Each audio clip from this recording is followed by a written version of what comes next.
మొదటి ఓటుతో రాష్ట్ర భవిష్యత్తును మార్చేందుకు వినియోగించాలని జగ్గంపేట ఎన్డీఏ కూటమి అభ్యర్థి జ్యోతుల నెహ్రూ కాకినాడ జిల్లా ఎన్నికల కోఆర్డినేటర్ తోట నవీన్ యువతకు పిలుపునిచ్చారు.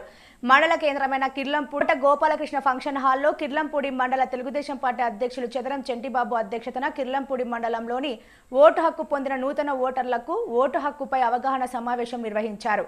ఈ కార్యక్రమానికి ముఖ్య అతిథిగా జగ్గంపేట నియోజకవర్గం కూటమి అభ్యర్థి జ్యోతుల నెహ్రూ, కాకినాడ జిల్లా టీడీపీ ఎన్నికల కోఆర్డినేటర్ తోట నవీన్ హాజరయ్యారు. ఈ సందర్భంగా వారు మాట్లాడుతూ 5 సంవత్సరాల జగన్ పాలనలో రాష్ట్రం అభివృద్ధి చెందకపోవడమే కాకుండా యువతకు ఉపాధి అవకాశాలు లేక ఇతర రాష్ట్రాలకు వలస వెళ్లిపోవాల్సి వస్తుందని తెలియజేశారు. నూతన ఓటర్లు రాష్ట్ర భవిష్యత్తును యువత భవిష్యత్తును దృష్టిలో పెట్టుకుని ఆలోచించి ఓటు వేయాలని పిలుపునిచ్చారు. కూటమి ప్రభుత్వం వచ్చిన వెంటనే 4 అంశాల ప్రామాణికంగా వ్యవసాయం, విద్య, వైద్యం, యువతకు ఉపాధి అవకాశాలే లక్ష్యంగా దృష్టి సారించి నియోజకవర్గాన్ని అన్ని విధాల అభివృద్ధి చేస్తానని జ్యోతుల నెహ్రూ ఈ సందర్భంగా హామీ ఇచ్చారు.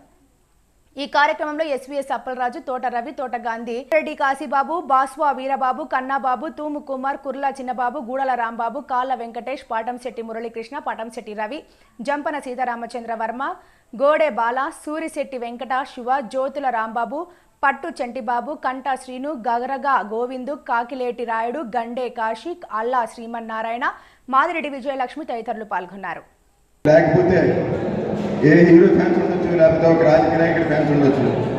కానీ మీరు ఏదైనా ఎలక్షన్ వచ్చినప్పుడు మీ తల్లిదండ్రులు కానీ ఎవరికైనా చెప్పినప్పుడు వాళ్ళు ఒకటే అంటారు, మీరు కుర్రోళ్ళు, మీకేం తెలియదు, మాట్లాడకండి.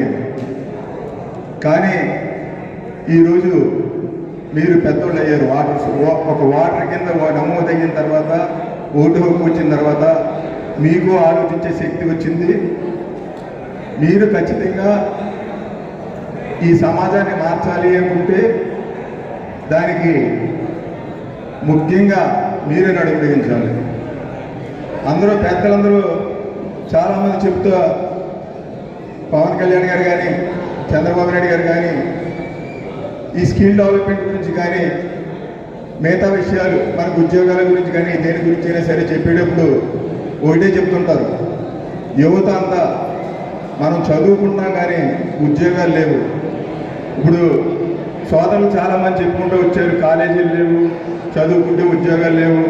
ఇవన్నీ మీ అందరికీ తెలుసు. అసలు చంద్రబాబు నాయుడు గారు హైదరాబాద్లో ఐసీటీ చేయని ఏ విధంగా తీసుకొచ్చాడు. అక్కడ ఐటీ డెవలప్ అయిన తర్వాత మనకి ఆంధ్రప్రదేశ్, ఉమ్మడి ఆంధ్రప్రదేశ్లో మనందరికీ ఎన్ని అవకాశాలు వచ్చినాయో మీ అందరికీ తెలుసు. రాష్ట్రం విడిపోయిన తర్వాత మనకేమొచ్చినాయి, ఏమైనా పరిశ్రమలు వచ్చినాయా, మన పిల్లలకు ఉద్యోగాలు వచ్చినాయా అంటే మీ అందరికీ, మీ అన్నదమ్ములకు కానీ, మీ అక్క చెల్లెళ్ళకి కానీ ఎవరికైనా సరే ఉద్యోగాలు ఎంతవరకు మన రాష్ట్రంలో వచ్చినాయి. ఎక్కడైనా సరే మనం వెళ్ళాలంటే ఇటు హైదరాబాద్ కానీ, బెంగళూరు కానీ, మెడ్రాస్ కానీ ఇక్కడికి వెళ్ళిపోల్సిన పరిస్థితి వచ్చింది. ముఖ్యంగా జగన్మోహన్ రెడ్డి గారు ప్రతి ఇంటికి 2 లక్షలు 3 లక్షల రూపాయలు ఇచ్చారని చెప్పి ప్రచారం చేస్తున్నారు, చేశారు కూడా సంక్షేమ పథకాల రూపంలో. కానీ ఆ సంక్షేమ పథకాలు ఎన్ని రోజులు, ఎన్ని సంవత్సరాలు మీ చేతికి అందుతాయి? మీరు ఆలోచించవలసింది ఒకటే, మీ స్వయం శక్తి మీద, మీ కాళ్ళ మీద మీరు నిలబడగలిగే స్థాయికి మీరు తల్లిదండ్రులు ఏ గవర్నమెంట్ ఇచ్చిన ఈ విద్యాదీవెన అనే ఒక పథకం కింద డబ్బులు ఇస్తున్నారు మీకు. వ్యవసాయం సక్రమంగా ఉండాలి అనుకుంటే నీటి వనరులు సక్రమంగా నడిపించగలిగేటటువంటి బాధ్యత తీసుకోవాలి. ఇవాళ ఏదైనా ఆధునీకరణ ఉంది, ఎక్కడేసిన గొంగళి అంటే అక్కడే ఉంది. చంద్రబాబు నాయుడు గారి ప్రభుత్వంలో పనులు మొదలు పెడితే జగన్మోహన్ రెడ్డి గారు వచ్చిన తర్వాత ఆగిపోయింది. ఏమైతే బిల్లులు. ఆ ఆధునీకరణ మనం పూర్తి చేసుకోవాల్సినటువంటి అవసరం ఉంది.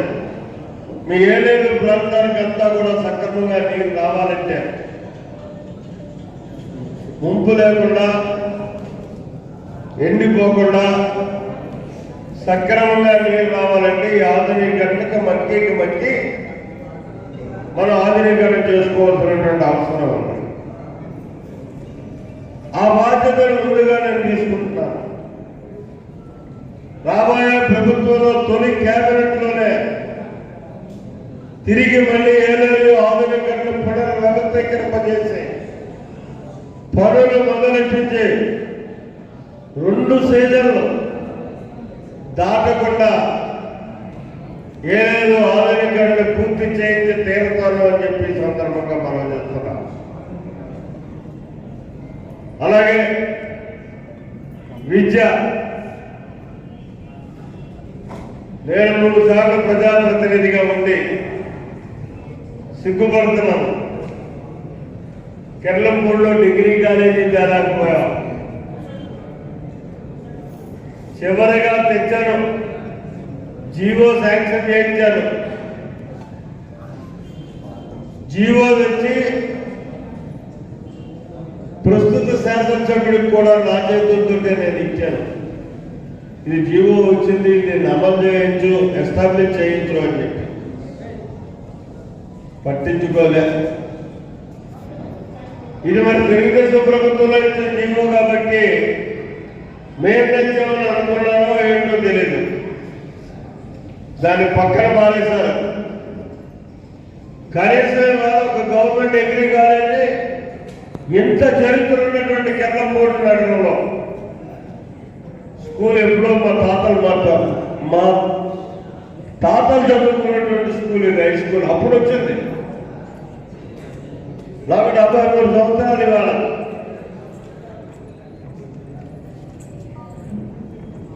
అంటే ఎన్ని సంవత్సరాల కింద స్కూల్ వచ్చిందో చూడండి. అది జూనియర్ కాలేజీ రావడానికే పట్పట్లాడేసింది. డిగ్రీ కాలేజీకి జీవో తెచ్చాం, దాన్ని అమలు చేయలేదు ఈ ప్రభుత్వం. సామాన్యులకు చదువుకోవడానికి అవకాశం లేనటువంటి పరిస్థితులు ఇవన్నీ. అందుకోసమే ఆలోచన చేస్తున్నా. ఇవాళ ఒక్క కెర్లంపూడిలో డిగ్రీ కాలేజీ పెట్టడమే కాదు, విద్య అన్నది ప్రతి విద్య కూడా ప్రతి సామాన్యుడికి అందుబాటులోకి తేవాలి. మన జగ్గంపేట మీటింగ్ లో చంద్రబాబు సమక్షంలో అడిగారు. మెడికల్ కాలేజీ దగ్గర నుంచి, నర్సింగ్ కాలేజీ దగ్గర నుంచి, ఇంజనీరింగ్ కాలేజీ దగ్గర నుంచి, పాలిటెక్నిక్ దగ్గర నుంచి, ఐటీఐ దగ్గర నుంచి, వృత్తి విద్యా నైపుణ్య కోర్సుల దగ్గర నుంచి, ఫీజు కోర్సుల దగ్గర